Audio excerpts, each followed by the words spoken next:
إن الحمد لله نحمده ونستعينه ونستغفره ونعوذ بالله من شرور أنفسنا ومن سيئات أعمالنا من يهده الله فلا مضل له ومن يضلله فلا هادي له ونشهد أن لا إله إلا الله الحي القيوم الذي لا تأخذه سنة ولا نوم ونشهد أن سيدنا وحبيبنا ومولانا محمدا عبد الله ورسوله صلى الله تعالى عليه وعلى آله وصحبه وسلم الذي أكمل الله به قصر النبوة أي ختم الله به النبوة وحكما لا نبي بعده وأعلن في القرآن بالبرهان أن محمدا صلى الله عليه وسلم خاتم النبيين والمرسلين الذي أرسله بالحق بشيرا ونذيرا وداعيا إلى الله بإذنه وسراجا منيرا فقد قال الله تعالى في كلامه المجيد والفرقان الحميد أعوذ بالله من الشيطان الرجيم بسم الله الرحمن الرحيم يا أيها الذين آمنوا اتقوا الله وكونوا مع الصادقين صدق الله العظيم وصدق رسوله النبي الكريم ونحن على ذلك من الشاهدين والشاكرين والحمد لله رب العالمين إن الله وملائكته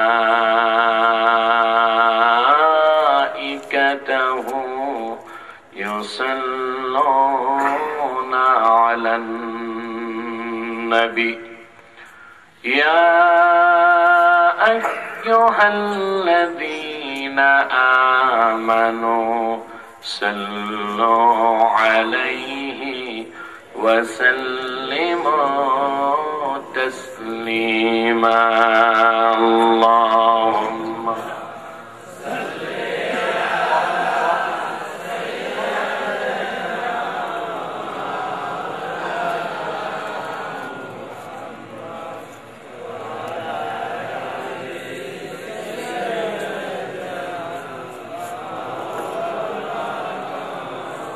جڑے جڑے اللهم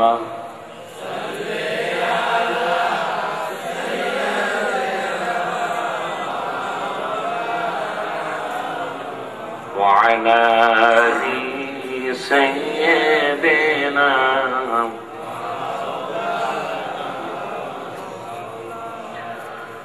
روضہ محمد जन्नतुल फिरदौस है,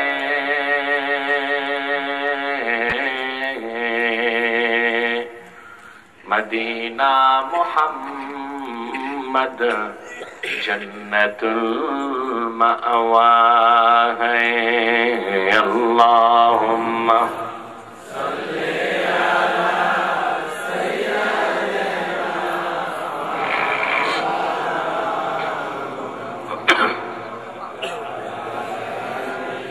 टाइट करो।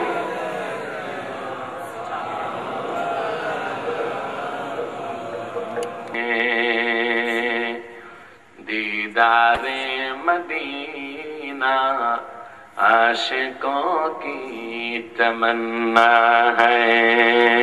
अल्लाहुम्मा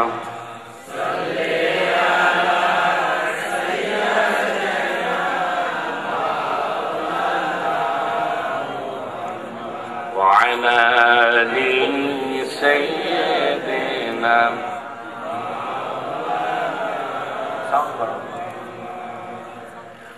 मदीने की हवा से जन्नती बू आती है, खाके पाके मदीना में नूरे जन्नत चमकती है। अल्लाहुम्मा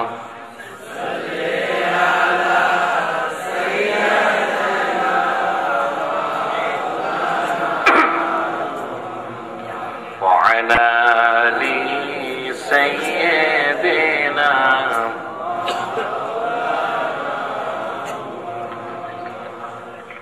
मुहम्मदुन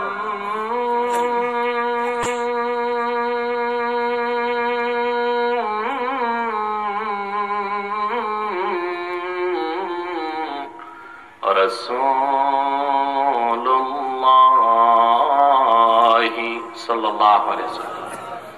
खतमल्लाहु बिहिन नबुव्वा व हकम अन ला नबिय्य बअदहु बलगल उलम कशफत दुजा बिजमालिही खसालिही सल्लल्लाहु अलैहि। বন্ধুরা, রাত তো গভীর, আমরা একটু হৃদয়টাকে উন্মুক্ত করে, জবানটাকে খুলে মহব্বত এবং শ্রদ্ধার সাথে আল্লাহ পাকের জিকির করে নেই। লা ইলাহা ইল্লাল্লাহ, লা ইলাহা ইল্লাল্লাহ, লা ইলাহা ইল্লাল্লাহ, লা ইলাহা ইল্লাল্লাহ, সুবহানাল্লাহ ওয়ালহামদুলিল্লাহ, লা ইলাহা ইল্লাল্লাহ, লা ইলাহা ইল্লাল্লাহ, লা ইলাহা ইল্লাল্লাহ, লা ইলাহা ইল্লাল্লাহ, লা ইলাহা ইল্লাল্লাহ, সুবহানাল্লাহ।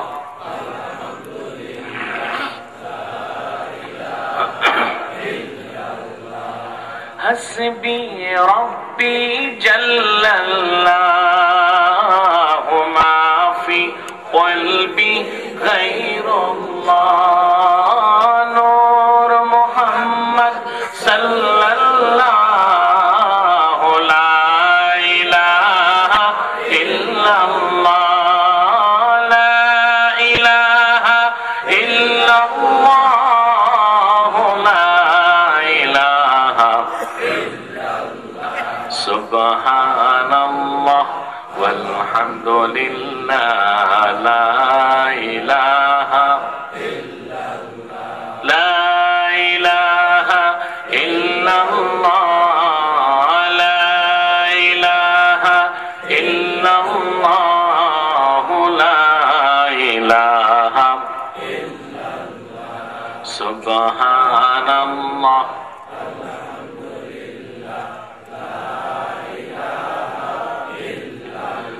अल्लाह अल्लाह बोलो बंदे अल्लाह अल्लाह बोलो अल्लाह अल्लाह बोलो बंदे अल्लाह अल्लाह बोलो जिक्र अल्लाह करते हुए राहे जन्नत चलो ला इलाहा इल्लल्लाह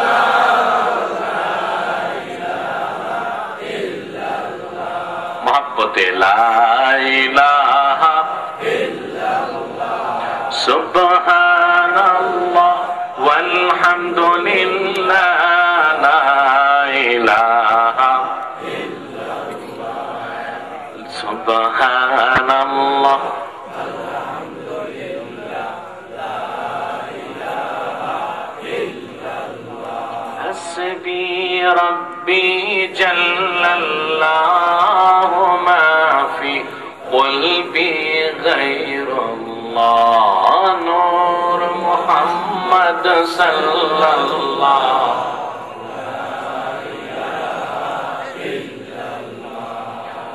जिक्र खुदा में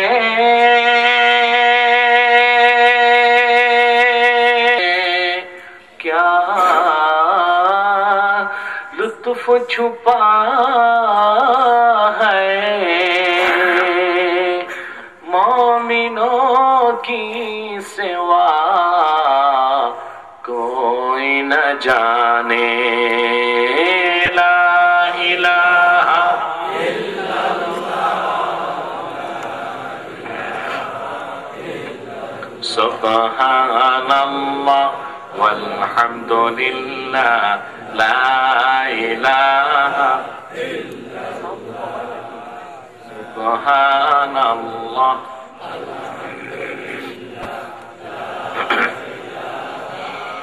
لا إله إلا الله محمد رسول الله صلى الله عليه وسلم जनाब सभापति হাদারাত উলামায়ে কিরাম তুলাবায়ে ইজাম বিভিন্ন প্রান্ত থেকে ছুটে আসা আজকের এই আধ্যাত্মিক মার্কাজকে কেন্দ্র করে যে মাহফিল উপস্থিত সে মাহফিলের সম্মানিত শ্রোতাবৃন্দ সকলকে অন্তরের অন্তঃস্থল থেকে জ্ঞাপন করছি মুবারক সবটুকুন শুকরিয়া আল্লাহ সুবহান মহিয়ান গরিয়ান সর্বশক্তিমান আল্লাহ পাকের জন্য যিনি আজকের বরকতপূর্ণ মাহফিলে আমাদেরকে আসার বসার তৌফিক দান করেছেন সেজন্য আসুন আমরা সকলেই একবার অবনত চিত্তে হৃদয়ের আবেগ অনুভূতি উজাড় করে সমবেত কণ্ঠে বলি আলহামদুলিল্লাহ লাখ কোটি তার চেয়ে অনেক অনেক অনেক বেশি দরুদ ও সালাম আল্লাহর সৃষ্টির প্রধান আকর্ষণ বিশ্ব সভার সভাপতি সমস্ত নবী রাসূলগণের মাথার মুকুট শামসুল হিদায়াত বদরুদ্দুজা সৈয়দুস সাকালাইন ইমামুল মুরসালিন খাতামুন নবিয়্যিন ওয়াল মুরসালিন আফতাব নবুওয়ত শানশাহ রিসালাত সরকারে দো জাহাं সুলতানে মদিনা হুজুরে আকরাম নূরে মুজাসসাম নূরুন আলা নূর সাইয়্যিদিনা হাবিবিনা শফিঈনা মাওলানা মুহাম্মদ সাল্লাল্লাহু তাআলা আলাইহি ওয়াসাল্লামের উপর আল্লাহ পাক যাকে আজ থেকে ১৫০০ বছর আগে সর্বশ্রেষ্ঠ এবং সর্বশেষ নবী এবং রাসূল হিসেবে প্রেরণ করেছেন, যার পরে আজ পর্যন্ত পৃথিবীতে অবশ্যই কোন প্রকার নবী কিংবা রাসূল আসে নাই, অবশ্যই এখনো নাই, অবশ্যই কিয়ামত পর্যন্ত আসবে না। সুধীবৃন্দ, রাত অনেক হয়ে গেল। আপনারা সন্ধ্যার শুরু থেকে এই পর্যন্ত অনেক কথা শুনেছেন। মাওলানা আতাউল হক সরকার দীর্ঘক্ষণ আলোচনা করেছেন। তারপর আমার এক ছোট্ট বন্ধু খুব সুলীল কণ্ঠে আপনাদেরকে নাচ শরীফ শুনিয়েছেন। তারপর আমারই ছোট ভাই পীরজাদা মৌলানা সৈয়দ মোহাম্মদ ওবায়দুল্লাহ আব্বাসীর জবান থেকে সুলীল কণ্ঠে আল্লাহর কালাম শুনেছেন। তারপর আমার ভাই পীরজাদা হযরত মৌলানা মুফতি মোহাম্মদ এহসানুল্লাহ আব্বাসী আতালাল্লাহু আমরাহ, তার জবান থেকে মূল্যবান নসিহত শুনেছেন। রাত যখন গভীরতার দিকে ধাবিত হচ্ছে, ঠিক এ সময়টিতে আমি অধম আপনাদেরকে নিয়ে বসলাম। আমি খুব ক্লান্ত। গত 3 দিন ধারাবাহিক তাফসীরুল কোরআন মাহফিল ছিল আমার খাতমে নবুয়ত ইসলামী মহাসম্মেলন রায়েরবাগ, ঢাকাতে।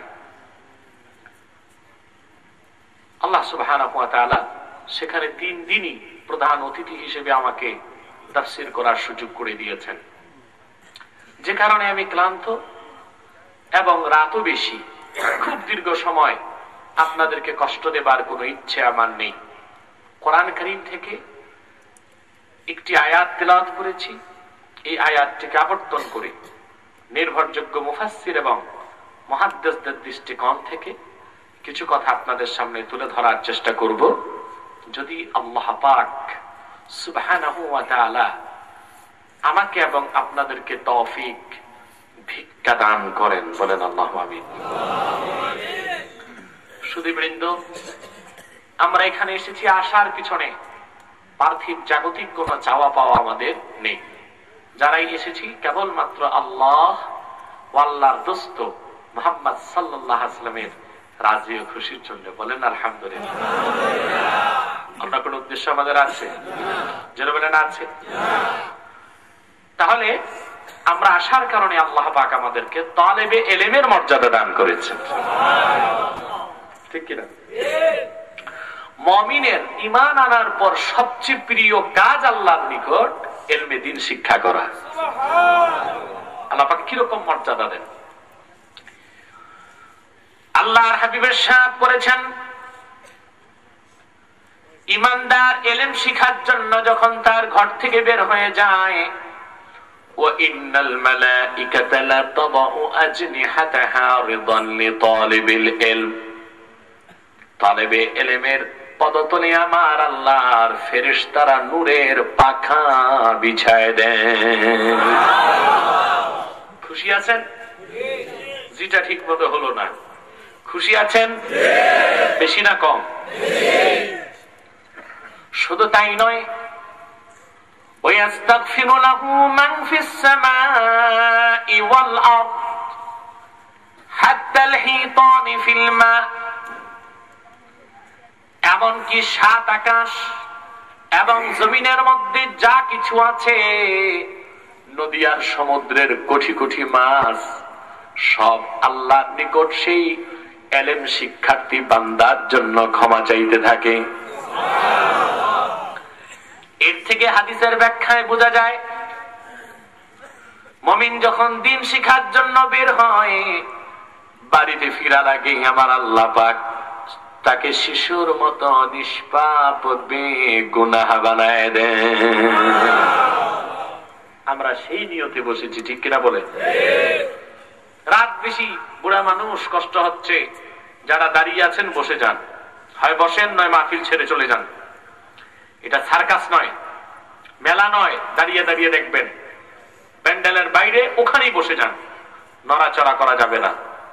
যে যেভাবে বসে আছেন ঠিক সেভাবে বসে থাকুন, বিশেষ ওজর ছাড়া আর একটা লোক উঠবেন না।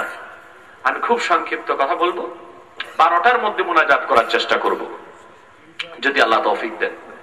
আমরা ইনশাআল্লাহ মুনাজাত করে গুনাহ মাফ করে নিষ্পাপ হয়ে বেহেশতি হয়ে আল্লাহ ওয়ালা হয়ে বাড়ি যেতে চাই। কারা কারা হাত তুলে দেখান?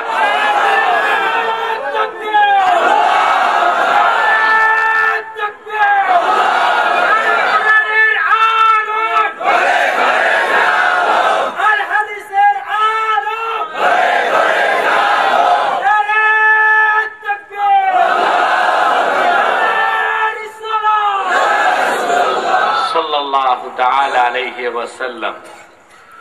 প্রিয় সুধী, আসুন এবার মূল আলোচনায় প্রবেশ করছি। আমরা প্রত্যেকেই তিলাওয়াত করব যেন প্রত্যেকটি অক্ষরের নূর আল্লাহ পাক আমাদের সিরার মধ্যে প্রথিত করে দেন। বলেন আল্লাহুম্মা আমিন। আউযু বিল্লাহি মিনাশ শাইতানির রাজীম। বিসমিল্লাহির রাহমানির রাহিম। ইয়া আইয়ুহাল্লাযীনা আমানু তাকুল্লাহা ওয়া কুনু মা'আস সাদিকিন। সাদাকাল্লাহুল আযীম। পড়ুন সাদাকাল্লাহুল আযীম ওয়া সাদাকা রাসূলুহুন নবিয়্যুল কারীম ওয়া নাহনু আলা যালিকা মিনাশ শাহিদিন ওয়াশ শাকিরিন ওয়াল হামদু লিল্লাহি রাব্বিল আলামিন। আল্লাহ পাক কোরআন পাকে ইরশাদ করেছেন, মুমিনদেরকে খেতাব করেছেন। কাদেরকে? সম্বোধনটা কাদেরকে করেছেন? মুমিনদেরকে। আজ থেকে ১৫০০ বছর আগে আল্লাহ পাক আখিরি নবী, নবিকুলের সম্রাট, বিশ্ব নবী মুহাম্মদ সাল্লাল্লাহু আলাইহি ওয়াসাল্লামকে আল্লাহ পাক ১৫০০ বছর আগে ডাক দিয়ে বলেছেন, মুহাম্মদ সাল্লাল্লাহু আলাইহি ওয়াসাল্লাম, আপনি আমার ওহীর ভাষায় মানুষকে ডাক দিয়ে বলে দেন, ইয়া আইয়ুহাল্লাযীনা আমানু, হে ঈমানদারগণ, ইয়া আইয়ুহাল্লাযীনা আমানু তাকুল্লাহ, হে ঈমানদারগণ তোমরা আল্লাহকে ভয় করো। যারা বলেন কাকে? ওয়া কুনু মা'আস সাদিকিন, এবং সত্যবাদীদের দলভুক্ত হও। বলেন সুবহানাল্লাহ। কাদের দলভুক্ত? সত্যবাদী। আল্লাহর নির্দেশ কয়টা? দুইটা। একটা হচ্ছে আল্লাহকে ভয় করতে হবে, আরেকটা হচ্ছে সত্যবাদীদের দলভুক্ত হতে হবে। আমরা এই দুটো নির্দেশের উপর কিছু কিছু কথা শুনবো খুব সংক্ষেপে। কথা বুঝলেন না? কারণ কোরআনের তাফসীর শুনতে হলে আপনাকে অনেক টাইম লাগবে, একদিনও হয় না। রায়েরবাগ প্রোগ্রাম ছিল 3 দিন। গতকাল শেষ দিন আমার বক্তব্য করতে হয়েছে 4.5 ঘন্টা। বাংলাদেশের স্বনামধন্য ক্যাসেট কোম্পানি আইসিবি তা রেকর্ড করেছে, বাজারজাত হলে সেটা আপনারা পাবেন ইনশাআল্লাহ। শুধু আয়াতুল কুরসির উপর 3 দিন কথা বলতে হয়েছে। আর সংক্ষিপ্ত ভাবে 256 এবং 57 দুটো আয়াতের উপর আমরা আলোচনা করেছি আলহামদুলিল্লাহ, 3টি আয়াতের উপর। তো কথা হচ্ছে, এখানে আপনারা অনেক দূর দূর থেকে এসেছেন, আমিও ক্লান্ত, আপনারাও ক্লান্ত, ঠিক কিনা? অতএব কিছু সংক্ষিপ্ত কথা শুনবো, যার দ্বারা আল্লাহ পাক সুবহানাহু ওয়া তাআলা আমাদেরকে যেন উপকৃত করেন। বলুন আল্লাহুম্মা আমিন। আল্লাহর প্রথম নির্দেশ হচ্ছে আল্লাহকে ভয় করতে হবে। কাকে? ভয়টা আরবিতে ভয়কে আরেকটা শব্দে বলা হয় খৌফ। সেটা কি? মাখাফা, মাখাফাত, খৌফ, ভয় পাওয়া। শুধু আল্লাহকে ভয় পাওয়া হচ্ছে খৌফ। আর আল্লাহকে ভয় করে সমস্ত নিষিদ্ধ হারাম কাজকে ঘৃণার সাথে বর্জন করা হচ্ছে তাকওয়া। কথাটা বুঝেন নাই? আল্লাহকে শুধু ভয় করা কি? খৌফ। আর আল্লাহকে ভয় করে সমস্ত নিষিদ্ধ হারাম কাজকে ঘৃণার সাথে প্রত্যাখ্যান করা, বর্জন করা হচ্ছে তাকওয়া। যে ব্যক্তি আল্লাহ পাককে ঈমান আনার পর হৃদয় থেকে ভয় করবে এবং সমস্ত গুনার কাজগুলোকে বর্জন করে মুত্তাকি হয়ে যাবে, সেই বান্দার সঙ্গে আমার আল্লাহ কোরআন কারিমে 9টা ওয়াদা করেছেন। বলেন সুবহানাল্লাহ। কয়টা চুক্তি করেছেন? স্বামী তার স্ত্রীর চুক্তি ভঙ্গ করতে পারে, স্ত্রী তার স্বামীর চুক্তি ভঙ্গ করতে পারে, পিতা তার পুত্রের চুক্তি ভঙ্গ করে, পুত্র তার পিতার সাথে ওয়াদা খেলাফ করতে পারে। কিন্তু আমার আল্লাহ হচ্ছেন মহিয়ান, গরিয়ান, সেই সর্বশক্তিমান, যিনি তার বান্দার সাথে কৃত একটা চুক্তি কিংবা ওয়াদা বরখেলাফ করবেন না। যদি আপনি মুত্তাকি হতে পারেন, আল্লাহকে ভয় করে যদি পরহেজগার হতে পারেন, তাহলে আল্লাহর সাথে আপনার ওয়াদা কয়টা? জোরে বলতে হবে। মুমিন বান্দা যখন আল্লাহকে ভয় করে পরহেজগার হয়ে যাবে,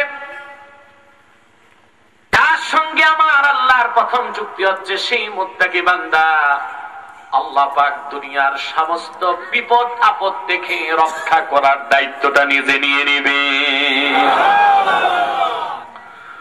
কোরআন কারীমে আল্লাহ বলেন, ওয়া ইন তাসবিরু ওয়া তাত্তাকু লা ইয়াদুররুকুম কাইদুহুম শাইআ।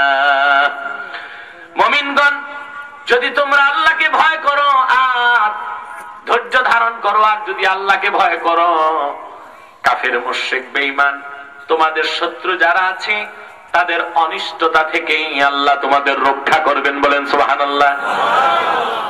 এটা মুত্তাকির সঙ্গে আল্লাহর প্রথম চুক্তি।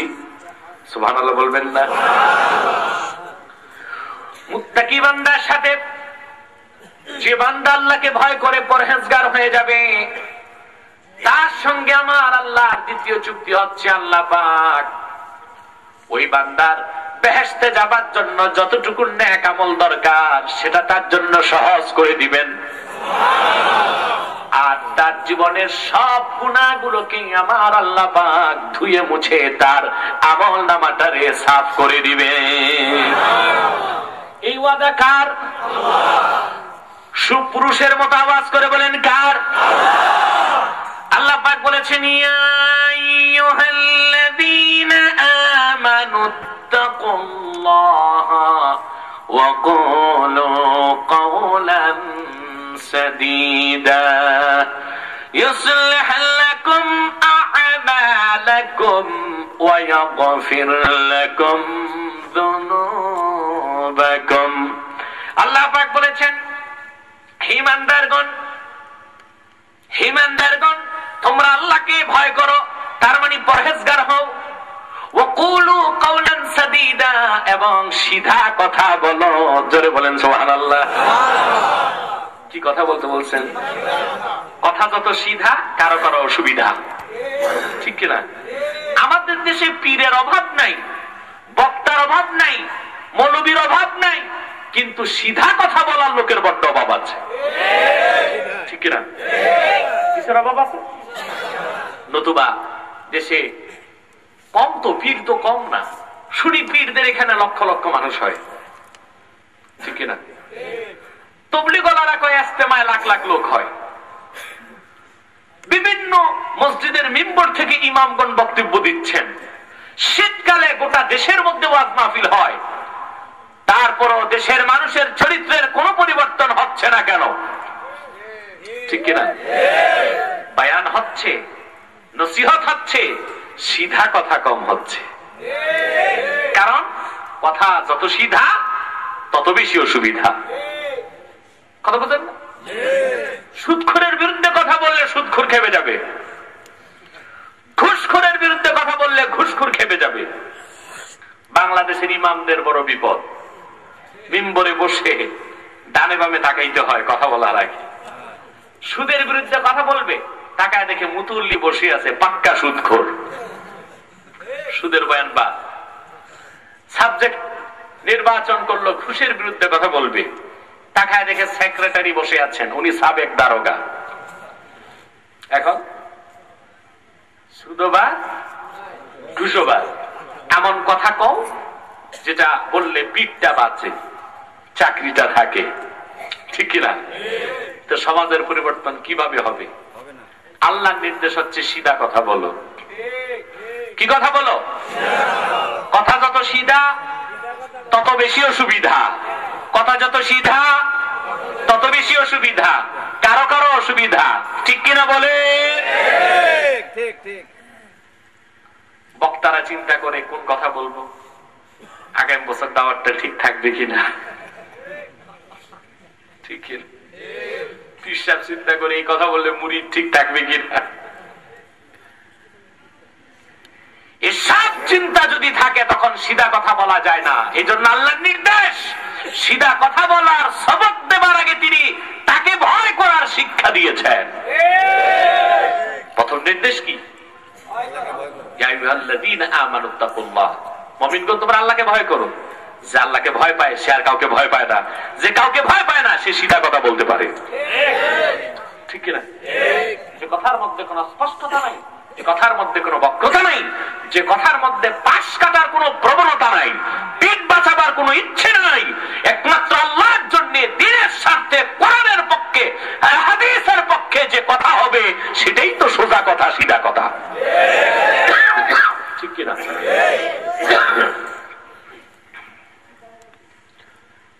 ভাইরা আমার,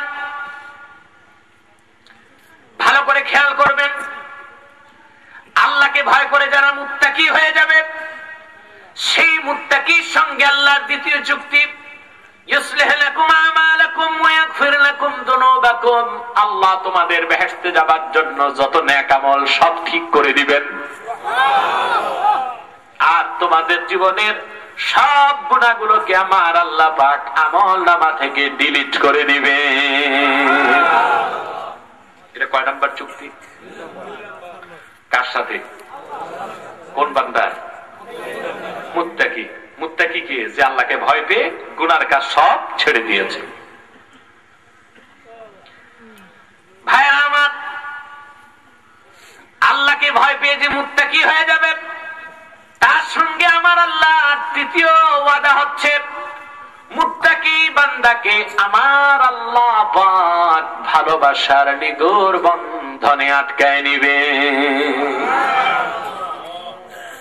কোরআন কারিমে তিনি বলেছেন, ইন্নাল্লাহা ইউহিব্বুল মুত্তাকিন, নিশ্চয়ই আল্লাহ মুত্তাকিদেরকে ভালোবাসেন। বলেন সুবহানাল্লাহ। মুত্তাকির সঙ্গে আমার আল্লাহর চতুর্থ চুক্তি হচ্ছে, যে বান্দা ঈমান আনার পর আল্লাহকে ভয় করে কোরআন আর হাদিসের নিষিদ্ধ সব হারাম কাজ, নিষিদ্ধ কাজকে ঘৃণার সাথে বর্জন করবে, ওই মুত্তাকি বান্দার ইহকাল আর পরকালের মর্যাদা আমার আল্লাহ পাক আকাশ চুম্বি বানায় দিবে। ঠিক কিনা? আল্লাহ বলেছেন, ইন্না আকরামাকুম ইনদাল্লাহি আতকাকুম, নিশ্চয় তোমাদের মধ্যে সবচেয়ে সম্মানিত মুআজ্জাজ রেসপেক্টেড সেই ব্যক্তি আল্লাহর নিকট, যে ব্যক্তি তোমাদের মধ্যে সবচেয়ে বেশি আল্লাহকে ভয় করে পরহেজগার হয়ে গেছে। কোন সুবহানাল্লাহ। তার সম্মানটা আল্লাহর কাছে সবচেয়ে, যে আল্লাহকে ভয় পায় তার ইজ্জত সবচেয়ে বেশি। আমরা মনে করি এমপি মন্ত্রী হলে না সম্মান পাওয়া যায় নাকি? কথা বলেন না? এজন্য তো বড় একটা চাকরি পাইলে সরকারি ফার্স্ট ক্লাস গ্যাজেটেড অফিসার হতে পারলে অনেক সম্মান, গাড়ি থাকবে, বাড়ি থাকবে, ঠিক কিনা, যশ থাকবে, নাম থাকবে। এজন্য এখন তো আমার দেশের মানুষগুলো মাদ্রাসায় ছাত্র ভর্তি করতে চায় না, ঠিক কিনা বলেন? মনে রাখবেন, এমপি মন্ত্রীর সম্মানটা তো ক্ষণস্থায়ী। কচু পাতার উপর যে পানিটা টলমল করে ওইটার একটা গ্যারান্টি আছে, কিন্তু দুনিয়াদার বেদি নাফরমান এমপি মন্ত্রী তাদের কোনো সম্মানের গ্যারান্টি নাই। যে কোনো সময় পচা ডিম আর সেরা জুতার পিট্টি খাওয়ার জন্য তৈরি থাকতে হয়, ঠিক কিনা? দেখেন না, কর্মীরা ধরেই মন্ত্রীদের পিঠায় পিঠায় কিনা। এটা শুধু বাংলাদেশে না, ইন্ডিয়াতে কিছুদিন আগে ঘটলো।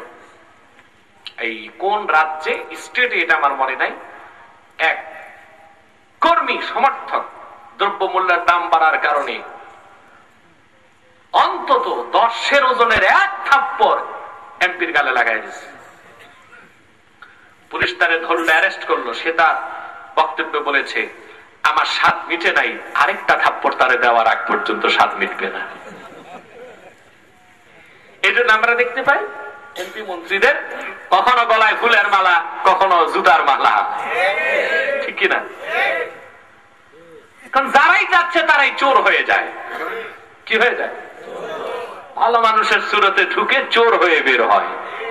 ঠিক কিনা? কেউ রিলিফের বিস্কুট চোর, কেউ ডিম চোর, ঠিক কিনা?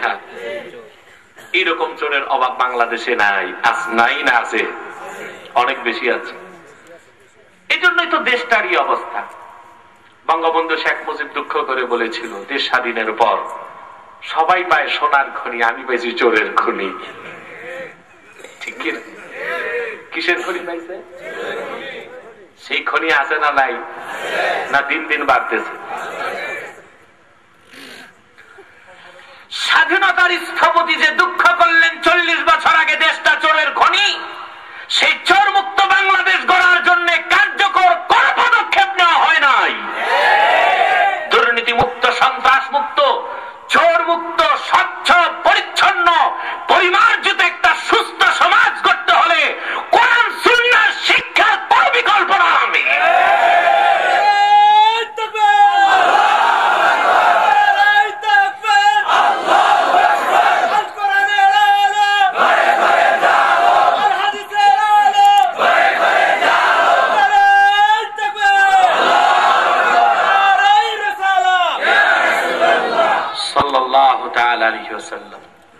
কোরআন আর হাদিসের শিক্ষাই মানুষকে আল্লাহর ভয় হৃদয়ে জাগ্রত করে দেয়।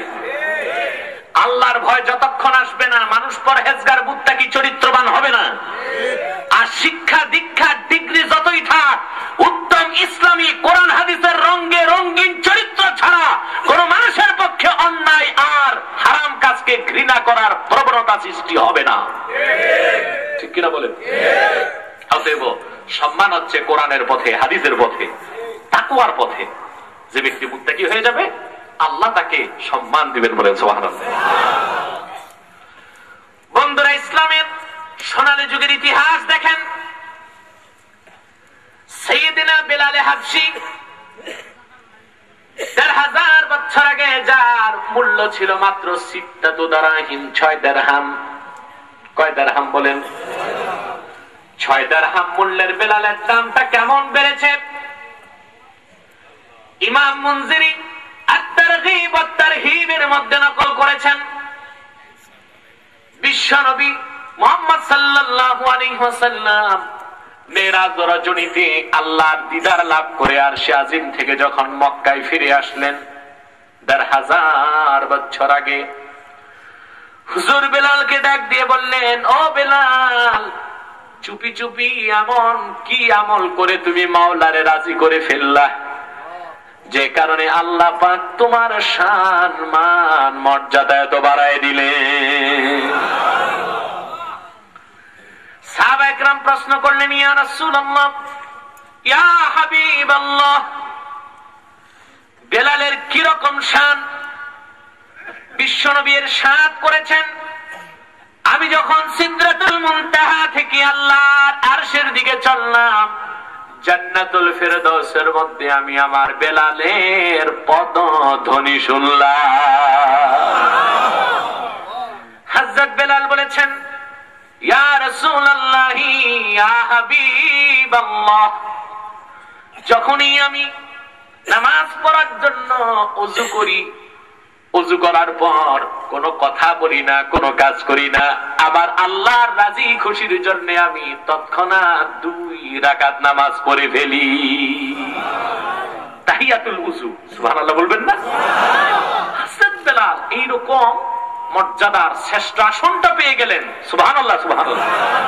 সেটা ছিল তার তাকওয়া। কি ছিল? দেখতে তো সুন্দর ছিলেন না, রংটা ছিল কালো, কিন্তু ভিতরটা ছিল আলো, সুবহানাল্লাহ। কিরকম মর্যাদা পেয়েছিলেন তিনি? বুখারী 2য় খণ্ডে এসেছে, হযরত ওমর ফারুক রাদিয়াল্লাহু তাআলা আনহু বলেছেন, আবু বকরিন সাইয়্যিদুনা ফাআতাকা সাইয়্যিদানা, আমাদের একজন নেতা হচ্ছেন আবু বকর, তিনি আযাদ করেছেন আরেকজন নেতা, তার নাম হযরত বেলাল। সুবহানাল্লাহ বলবেন না? হযরত ওমরের মতো ব্যক্তি হযরত বেলালকে বললেন নেতা, সুবহানাল্লাহ বলবেন নি? ভাইরা আমার, যে ব্যক্তি আল্লাহকে ভয় করে মুত্তাকি হয়ে যাবে, তার সাথে আল্লাহর চতুর্থ চুক্তি, আমার আল্লাহ পাক তাকে, রব্বুল আলামিন আল্লাহ পাক তাকে সম্মান দান করবেন ইহকাল এবং পরকালে। মুত্তাকির সঙ্গে আমার আল্লাহর পঞ্চম চুক্তি, আল্লাহ পাক মুত্তাকি বান্দাকে দুনিয়া থেকে বিদায় দেবার আগেই বেহেশতের খোঁজ খবরটা জানাই দিবেন। আল্লাহ পাক কোরআনে বলেন, লাহুমুল বুশরা ফিল হায়াতিদ দুনিয়া ওয়া ফিল আখিরাহ লা তাবদীলা লিকালিমাতিল্লাহ। আল্লাহ পাক বলেন, যারা মুত্তাকি আল্লাহকে ভয় করেছে, মুমিন হয়ে গিয়েছে, পরহেজগার মুত্তাকি হয়ে গেছে, আল্লাহ পাক বলেন তাদের জন্য আল্লাহর পক্ষ থেকে খোঁজ খবর আছে দুনিয়া এবং আখিরাতে। জোরে বলেন সুবহানাল্লাহ। তার মানে সারাটা জীবন যে ব্যক্তি আল্লাহকে ভয় করে সমস্ত শিরক, কুফর, হারাম, নাজায়েজ, নিষিদ্ধ, অশ্লীলতা, বেহায়াপনার কাজকে বর্জন করলো একমাত্র আল্লাহর ভয়তে, ওই বান্দা দুনিয়ার থেকে বিদায় নেবার আগেই আমার আল্লাহ তার বেহেশতের খোঁজ খবর দিয়ে দিবেন। শুধু বেহেশতের খোঁজ খবর দিবেন তাই নয়, আমার আল্লাহ পাক ওই বান্দাকে দুনিয়ার বিছানা ছাড়ার আগেই বেহেশতে তার নূরের বিছানাটা দেখায় দিবে। এ হচ্ছে মুত্তাকির সাথে আল্লাহর কয় নাম্বার চুক্তি? পঞ্চম। কয় নাম্বার?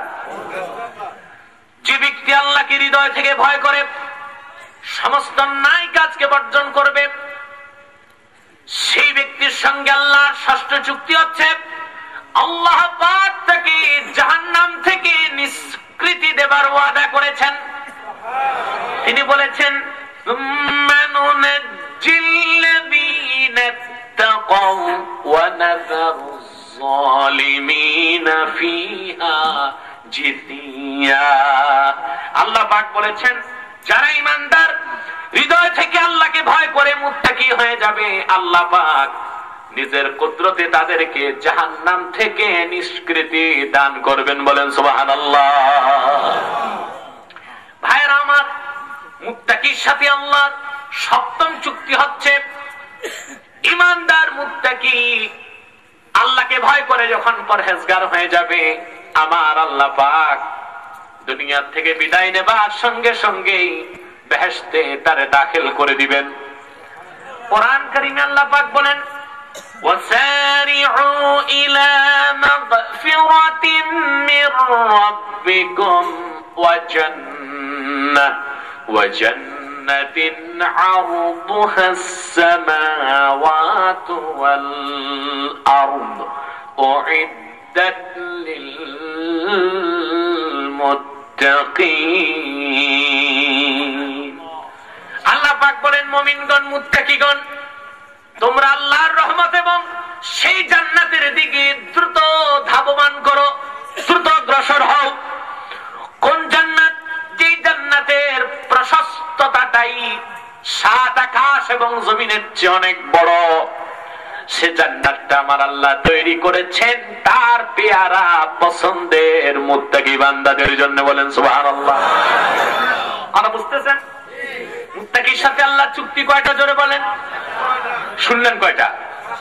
7টা। হ্যাঁ, 8টা চুক্তি আল্লাহর সঙ্গে মুত্তাকি বান্দা। 7টা শুনলেন, আরেকটা শুনবেন। সেটা হচ্ছে, যে ব্যক্তি আল্লাহকে ভয় করে মুত্তাকি হয়ে যাবে, পরহেজগার হয়ে যাবে, এই দুনিয়ায় যে কোনো বিপদ আপদ থেকে রক্ষা করার জন্য আল্লাহ তাকে রক্ষা পাবার জন্য রাস্তা বানাই দিবেন। আর এমন জায়গা থেকে আল্লাহ তাকে রিজিক দিবেন যেটা সে চিন্তাও করতে পারবে না। আল্লাহ পাক কোরআন কারীমে বলেন, وَمَن يَتَّقِ اللَّهَ يَجْعَل لَّهُ مَخْرَجًا وَيَرْزُقْهُ مِنْ حَيْثُ لَا يَحْتَسِبُ। সুবহানাল্লাহ। আল্লাহ পাক বলেছেন, যে ব্যক্তি আল্লাহকে ভয় করবে, মুত্তাকি হবে, বিপদ আপদে যে কোনো সমস্যায় উদ্ধার পাবার জন্য আল্লাহ নিজেই তার রাস্তাটা বানায় দিবেন।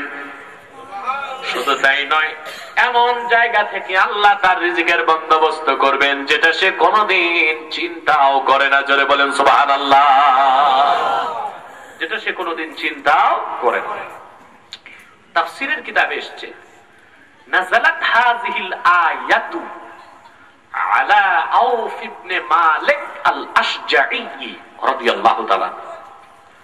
এই আয়াতটা নাযিল হয়েছে আল্লাহর হাবিব বিশ্বনবী মুহাম্মদ সাল্লাল্লাহু আলাইহি ওয়াসাল্লামের জলিলুল কদর সাহাবী হযরত আউফ ইবনে মালিক আল আশজাঈর শানে। কথা বুঝতেছেন? আসলে আপনারা তো কোরআন হাদিস ডাইরেক্ট শুনে অভ্যস্ত না, কথা বুঝেন না? একটু শিরিন ফরহাদ লাইলি মজনুর কেচ্ছা শুনতে খুব ভালোবাসেন আপনারা, আর আমাদের দেশের বক্তারাও তাই। কোরআনের আয়াত পড়বে ঠিক, হাদিস পড়বে ঠিক, 2 ঘন্টা লাইলি মজনুর কেচ্ছা আলোচনা করবে। ওইটা কোরআনের তাফসীর না, ওটা কোরআনের তাফসীর না। আমি দেখেছি আজকে বাংলাদেশে সব জায়গায় নাম দেয় তাফসীরুল কোরআন। কোরআন থাকে একদিক, তাফসীর আরেক দিক, বক্তা আরেক দিক, নাম তো আছে, ঠিক কিনা? আর যা শুনছেন এটা ডাইরেক্ট কোরআনের তাফসীর। মুত্তাকির সাথে আল্লাহর চুক্তি কয়টা? 8টা চুক্তি। 8ম চুক্তি যে মুত্তাকি বান্দাকে আল্লাহ পাক বিপদ আপদে উদ্ধারের রাস্তাটা নিজে বানায় দিবেন, আর তাকে এমন জায়গা থেকে আল্লাহ খাদ্য দিবেন, রিজিক দিবেন যেটা সে কল্পনাও করে না। সুবহানাল্লাহ বলবেন না? ভাইরা আমার, আল্লাহ বলেছেন ওয়ামান ইয়াত্তাকিল্লাহা ইয়াজআল লাহু মাখরাজা ওয়া ইয়ারযুকহু মিন হাইথু লা ইয়াহতাসিব। এই আয়াতের তাফসীরের মধ্যে এসেছে নাযালাত হাযিহিল আয়াতু আলা আউফ ইবনে মালিক আল আশজাঈ। আল্লাহর হাবিবের জলিলুল কদর সাহাবী হযরতে আউফ ইবনে মালিক আল আশজাঈর শানে এই আয়াত নাযিল হয়েছে, বলেন সুবহানাল্লাহ।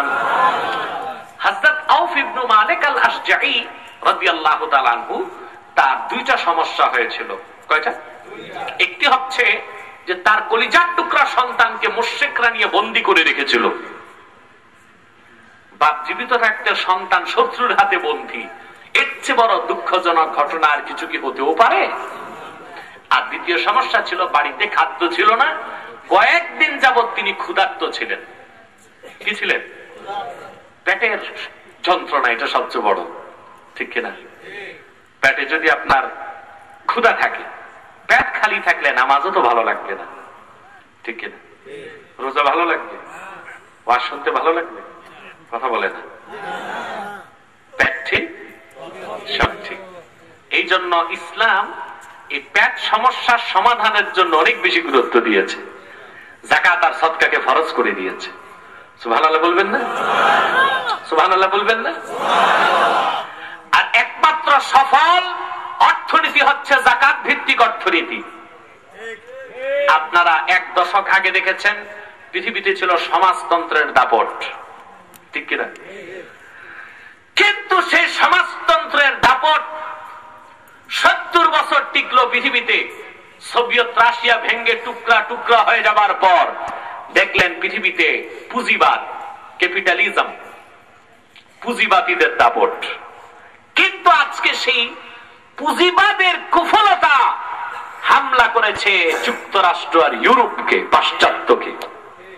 স্পেনের অর্থনীতি ভেঙে গিয়েছে। ইতালিতে লক্ষ লক্ষ যুবক বেকার। এক মার্কিন যুক্তরাষ্ট্রে বিগত বছরে 1.5 লক্ষ যুবক বেকার হয়েছে। হাজার হাজার মার্কিন নাগরিক স্ট্রিট বেগার, ভিক্ষুক হয়ে রাস্তায় নেমেছে। বিশেষজ্ঞদের মতে আর কিছুদিনের মধ্যে পাশ্চাত্যের 500 বছরের শাসনের অবসান ঘটবে। তাদের রাজত্ব আর পৃথিবীতে চলবে না। আমরা দেখলাম সমাজবাদ, এটাও বৃথা, পুঁজিবাদ, এটাও বৃথা। একমাত্র মানবতার মুক্তির জন্য, মানুষের পেট সমস্যার সমাধানের জন্য 1500 বছর আগে আল্লাহ পাক কোরআনে বিধান করেছেন যাকাত ভিত্তিক অর্থনীতি। ঠিক কি বলেন? এই যাকাত গ্রহণকে আল্লাহ মুসলিম গভর্নমেন্টের উপর ফরজ করে দিয়েছেন, ঠিক কি না?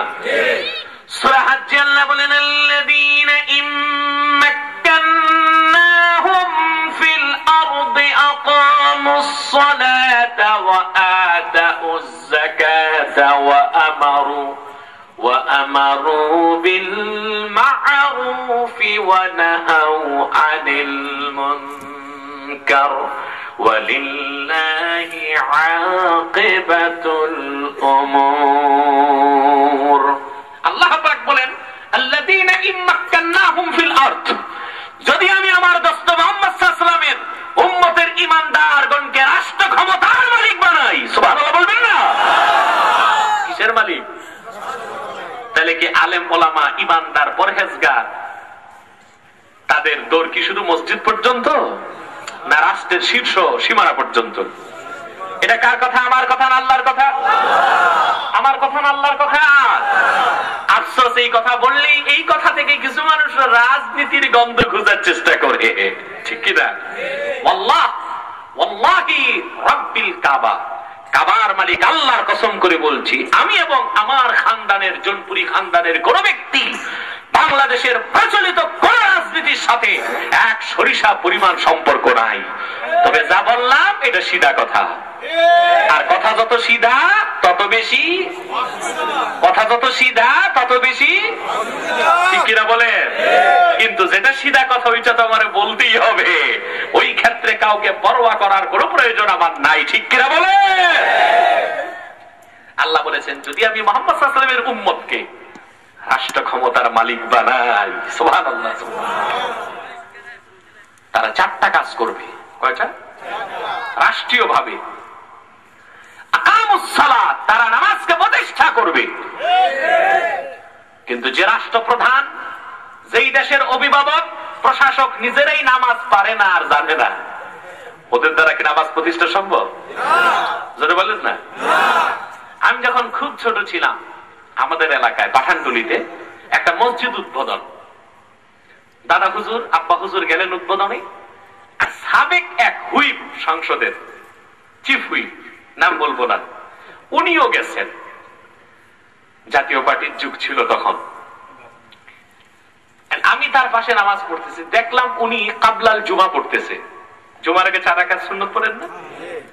নামাজটা উনি পারেন না। ডানে বামে দেখতেছেন, কেউ রুকু করলে উনিও দেখে দেখে রুকু করেন, সাজদা করলে উনিও দেখে দেখে সাজদা করেন। ওই লোকটা সাজদা সহু দিছে, উনিও সাজদা সহু দিছে। কারণ উনি তো জানে না সাজদা সহু কি, উনি ভাবছে এইটাও নিয়ম।